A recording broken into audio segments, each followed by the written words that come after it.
Inilah 5 eksperimen medis paling gila dalam sejarah. Nomor 5. Proyek MK Ultra.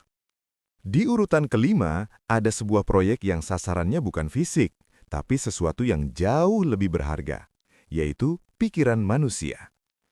Bayangin kalian lagi jalan santai di taman, atau mungkin lagi berobat ke rumah sakit karena keluhan ringan.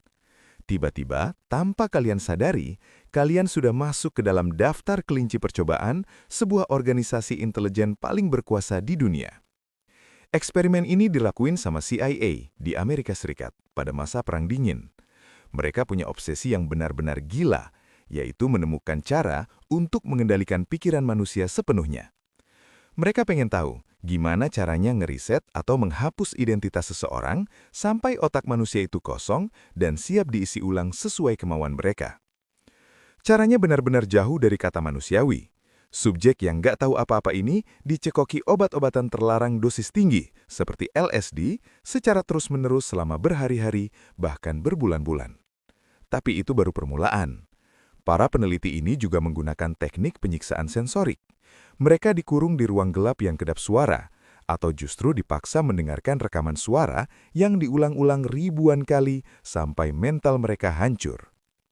Kalian bisa bayangin nggak gimana rasanya kehilangan jejak waktu, kehilangan ingatan tentang siapa diri kalian, sampai kalian nggak tahu lagi mana yang nyata dan mana yang halusinasi? Tujuannya sebenarnya jahat banget. CIA pengen nyiptain agen super atau pembunuh bayaran yang bisa dikontrol total lewat kata kunci tertentu. Buat para peneliti di proyek ini, nyawa dan identitas manusia itu nggak ada harganya. Kita semua cuma dianggap kayak data di komputer, yang kalau udah nggak kepakai, bisa dihapus dan ditulis ulang sesuka hati. Yang paling mengerikan, banyak dari subjek eksperimen ini yang akhirnya mengalami kerusakan otak permanen, atau bahkan mengakhiri hidupnya sendiri karena nggak kuat menahan trauma. Meskipun proyek ini akhirnya resmi dihentikan pada tahun 70-an, ceritanya tetap jadi bukti gelap gimana kekuasaan bisa mengubah manusia menjadi monster yang benar-benar dingin. Nomor 4. Tragedi Tuskegee. Kalau biasanya dokter itu jadi sosok yang kita percaya buat nyembuhin, di Alabama, tahun 1932, sekelompok dokter justru ngelakuin pengkhianatan paling besar dalam sejarah medis. Bayangin, ada 600 pria kulit hitam miskin, yang sebagian besar adalah petani, dijanjikan sebuah harapan. Mereka dijanjikan perawatan medis gratis, makanan hangat, dan jaminan pemakaman kalau mereka mau ikut dalam sebuah program kesehatan. Padahal, kenyataannya jauh lebih pahit dari itu. Orang-orang malang ini sebenarnya sedang menderita penyakit sifilis, dan para peneliti di sana sudah tahu hal itu sejak awal. Bukannya diobati, mereka justru cuma dikasih pil palsu atau vitamin kosong, supaya mereka percaya kalau mereka sedang dirawat. Tapi, yang benar-benar bikin nyesek dan bikin emosi terjadi di tahun 1947. Saat itu, obat bernama penisilin sudah ditemukan, dan terbukti sangat ampuh buat nyembuhin sifilis secara total. Tapi kalian tahu apa yang dilakuin para peneliti ini? Mereka justru sepakat untuk tetap merahasiakan obat itu dari para pasiennya. Kenapa mereka sekejam itu? Karena mereka penasaran.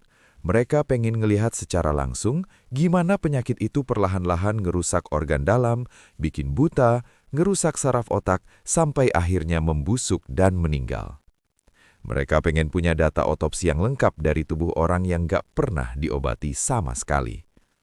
Coba kalian bayangkan, selama 40 tahun, orang-orang ini cuma dijadiin tontonan medis. Mereka pulang ke rumah tanpa tahu kalau mereka membawa maut. Akibatnya, mereka tanpa sengaja nularin penyakit itu ke istri mereka, dan anak-anak mereka pun lahir dengan kondisi cacat karena penyakit yang sama. Naluri kita sebagai manusia pasti bilang kalau ini benar-benar jahat. Tapi buat para ilmuwan di balik tragedi Tuskegee ini, nyawa para petani miskin itu nggak lebih berharga dari sekedar coretan data statistik di atas kertas. Eksperimen ini baru berhenti setelah ada seorang jurnalis yang membocorkannya ke publik. Tapi saat itu, semuanya udah terlambat. Banyak dari mereka yang sudah meninggal dalam kondisi yang sangat memprihatinkan hanya demi sebuah rasa penasaran yang gak punya hati. Nomor 3. Unit 731. Nomor 3 kita bergeser ke sebuah fasilitas rahasia di wilayah Pingfang, Tiongkok, milik militer Kekaisaran Jepang.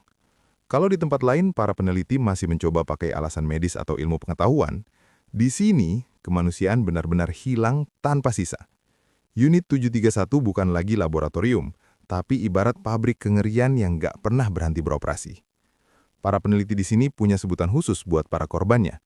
Mereka memanggil subjek eksperimen dengan sebutan Maruta, yang dalam bahasa Jepang artinya adalah batang kayu.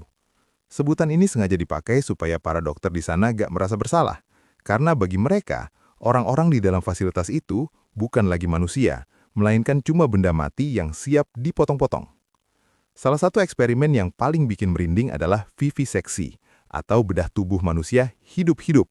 Dan yang lebih gila lagi, itu dilakukan tanpa obat bius sama sekali. Alasannya benar-benar gak masuk akal. Mereka takut kalau penggunaan bius bakal merusak reaksi kimia dalam organ yang lagi mereka teliti. Jadi, bayangin aja, mereka sengaja membedah perut atau dada seseorang yang masih sadar penuh, cuma buat ngelihat gimana organ itu bekerja secara langsung. Mereka dengan dingin dengerin teriakan kesakitan korbannya, sambil terus mencatat data di atas kertas dengan tangan yang tenang. Gak cuma itu, mereka juga menguji seberapa kuat manusia menahan suhu dingin ekstrim sampai tangan mereka membeku dan pecah, atau meledakkan tubuh orang cuma buat ngetes efektivitas senjata kimia. Di tempat ini, harapan itu gak ada. Bahkan di titik tertentu, kematian justru dianggap sebagai anugerah atau akhir yang sangat berharga, daripada harus terus-terusan ngerasain siksaan yang gak masuk akal itu. Tapi yang paling bikin banyak orang nyesek sampai sekarang adalah bagian akhirnya. Setelah perang selesai, para pemimpin Unit 731 ini gak dihukum sebagai penjahat perang. Mereka justru dikasih kebebasan sama pihak Amerika, asalkan mereka mau menyerahkan seluruh data hasil eksperimen kejam itu. Sejarah ini tetap jadi luka yang benar-benar dalam dan jadi pengingat paling kelam tentang apa yang bisa dilakuin manusia kalau mereka udah kehilangan rasa empati sepenuhnya. Nomor 2. Dokter Malaikat Maut. Di sebuah kamp konsentrasi yang sangat kelam di Polandia, ada seorang sosok dokter yang cara pandangnya soal kehidupan itu benar-benar bengkok. Namanya adalah Joseph Mengele. Tapi orang-orang di sana lebih mengenalnya dengan julukan Angel of Death atau Malaikat Maut. Mengele punya obsesi yang sangat aneh dan mengerikan terhadap anak-anak kembar. Setiap kali ada tawanan baru yang datang, dia bakal berdiri di depan gerbang cuma buat nyari anak kembar dari kerumunan orang-orang yang ketakutan. Buat Mengele, anak-anak malang ini bukan manusia yang punya masa depan, tapi cuma sekedar objek penelitian yang bisa dipotong-potong dan disambung lagi sesuka hati. Salah satu ceritanya yang paling bikin perut mual adalah saat dia nyoba jahit 2 anak kembar jadi 1. Kalian nggak salah dengar. Dia pengen tahu apa dia bisa nyiptain kembar siam buatan dengan menyatukan pembuluh darah dan saraf mereka secara paksa. Ngebayangin anak-anak kecil yang nggak tahu apa-apa harus ngalamin rasa sakit yang luar biasa hebat kayak gitu, bener-bener bikin kita nggak habis pikir. Tapi kengeriannya nggak berhenti di situ. Mengele juga pernah nyoba nyuntikin zat kimia langsung ke bola mata anak-anak cuma karena dia pengen ngubah warna mata mereka jadi biru, supaya terlihat seperti ras unggul pilihannya.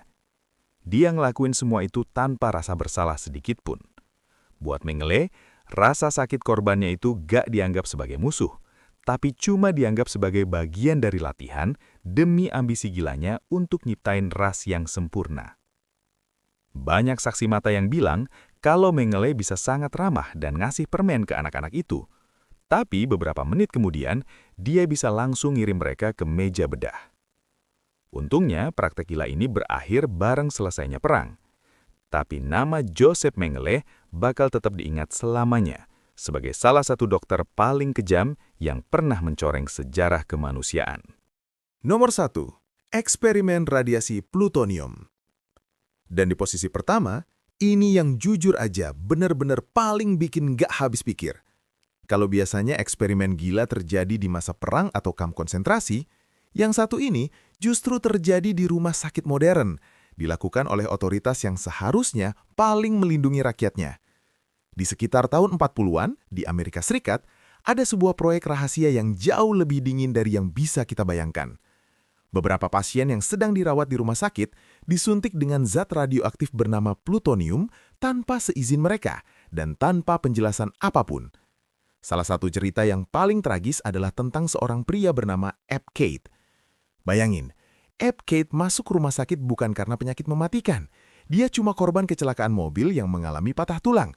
Bukannya fokus buat nyembuhin lukanya, para dokter di sana justru ngelihat Eb sebagai kesempatan langka.